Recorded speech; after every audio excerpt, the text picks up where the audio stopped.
بسم اللہ الرحمن الرحیم۔ یاجوج ماجوج علامات قیامت میں سے ایک علامت ہے۔ یہ اللہ کی مخلوق ہے جو قرآن اور حدیث کی روح سے انسانوں میں سے ہے۔ قرب قیامت اس کا ظہور ہوگا، تو اس کے بارے میں 4-5 باتیں پہلے عرض کی۔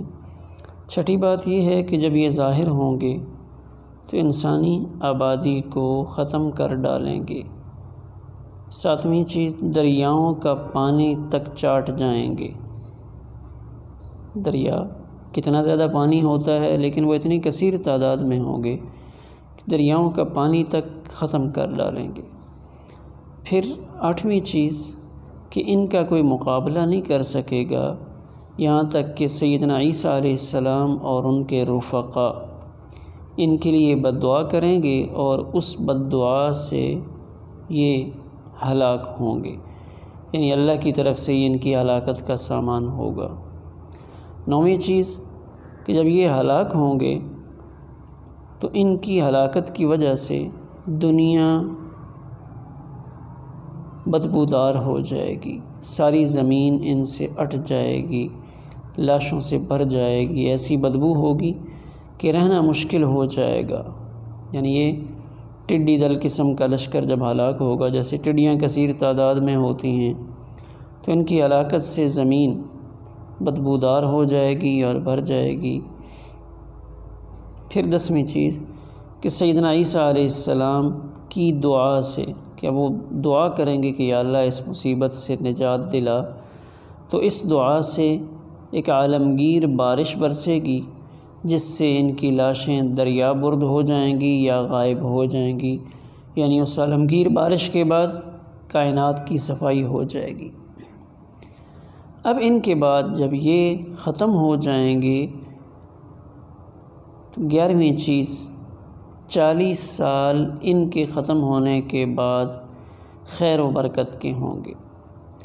ان 40 سالوں میں زمین اپنے خزانے اگل دے گی، زمین اپنی اندر جو کچھ ہے وہ ساری برکات زمین کی باہر آ جائیں گی، کوئی مفلس نہیں رہے گا، کوئی کسی کو ستائے گا نہیں، راحت اور اطمینان والی زندگی سب لوگ بسر کریں گے۔ 13ویں چیز کہ جب یہ 40 سال یہ امن و سکون والے آ جائیں گے یاجوج ماجوج کے بعد، تو ان میں حج اور عمرہ جاری رہے گا۔ حج اور عمرہ مسلمان کرتے رہیں گے، تو سیدنا عیسیٰ علیہ السلام بھی چونکہ موجود ہوں گے، تو وہ بھی حج یا عمرے کے لیے جب مدینہ منورہ تشریف لے جائیں گے تو ان کا وہیں انتقال ہو جائے گا، مدینہ منورہ میں انتقال فرمائیں گے، اور روضہ اقدس میں سیدنا عیسیٰ علیہ السلام روضہ اقدس کے قریب ان کی تدفین ہوگی۔ اب یاجوج ماجوج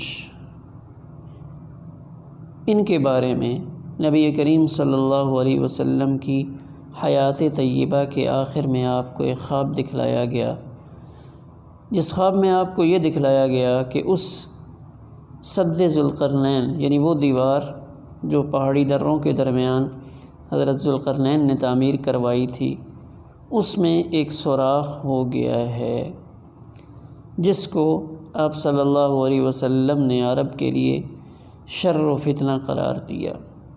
تو اب اس سوراخ ہونے میں پھر محدثین نے یہ کہا کہ سوراخ کا مطلب حقیقی معنی بھی ہو سکتا ہے کہ اس میں کچھ سوراخ ہو چکا ہے چھوٹا سا، یہ مفہوم بھی ہو سکتا ہے کہ وہ دیوار کمزور ہو چکی۔ اب اس میں یاجوج ماجوج کے بارے میں عقیدے کی بات صرف اتنی ہے کہ یہ ایک قوم ہے جس کو اللہ نے پیدا کیا، اور ذوالقرنین انہوں نے ان کو ایک طرف محبوس کر دیا، موجود ہے، قرب قیامت اس کا ظہور ہوگا۔ اب اس میں جغرافیائی محل وقوع پر بحث کرنا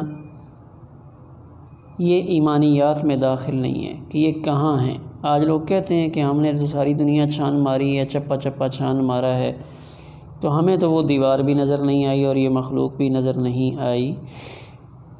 تو اولاً تو یہ دعویٰ بہت مشکل ہے کہ جغرافیہ جاننے والے ماہرین وہ کائنات کے ایک ایک حصے تک پہنچ چکے ہیں، اب بھی زمین کا بہت سارا ایسا حصہ باقی ہے جہاں تک ان کی رسائی شاید نہیں ہے۔ اگر بالفرض والمحال اگر انہوں نے چھان مارا بھی ہو، تب بھی اللہ تعالیٰ اپنی قدرت کاملہ سے ان چیزوں کو ان کی نظروں سے اوجھل رکھ سکتے ہیں۔ جیسے جنات ہمارے درمیان موجود ہیں، بعض اوقات ان کی غذا وہ ٹھوس چیزیں بھی ہوتی ہیں، لیکن ہم ان سے باخبر نہیں ہو سکتے۔ تو اللہ تعالیٰ ہماری نظروں میں وہ طاقت شاید ابھی تک نہ رکھیں جن سے ہم ان چیزوں کا مشاہدہ کریں۔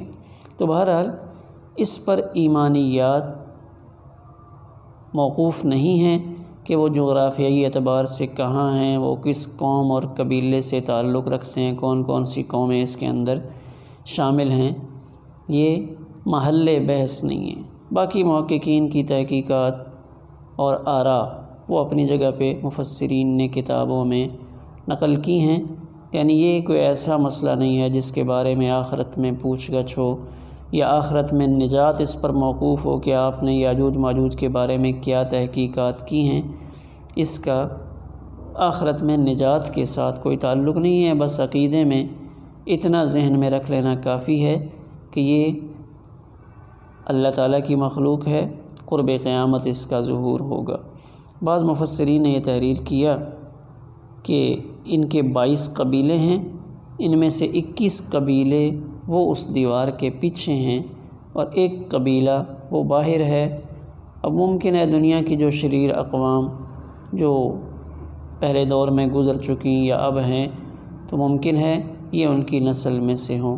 تو بہرحال یاجوج ماجوج کے بارے میں یہ چند باتیں جو قرآن اور حدیث پاک سے ملتی تھیں ان کی طرف میں نے اشارہ کیا۔ اس سے زیادہ اور تاریخی روایات میں ان کے بارے میں بہت کچھ منقول ہے جس کے بارے میں حتمی طور پہ یا فیصلہ کن طور پہ کچھ کہنا وہ مشکل ہے۔ یہ چند الفاظ، چند چیزیں جو قرآن اور احادیث سے ذرا اچھے انداز میں تھوڑی مضبوط روایتوں سے واضح تھی، ان کا تذکرہ میں نے آپ کے سامنے کیا۔ اللہ تعالی ہم سب کو ہر قسم کے فتنوں سے محفوظ فرمائے۔ اگر مناسب سمجھیں تو میرے اس پیغام کو آگے پہنچانے کی کوشش کریں۔ والسلام علیکم ورحمۃ اللہ۔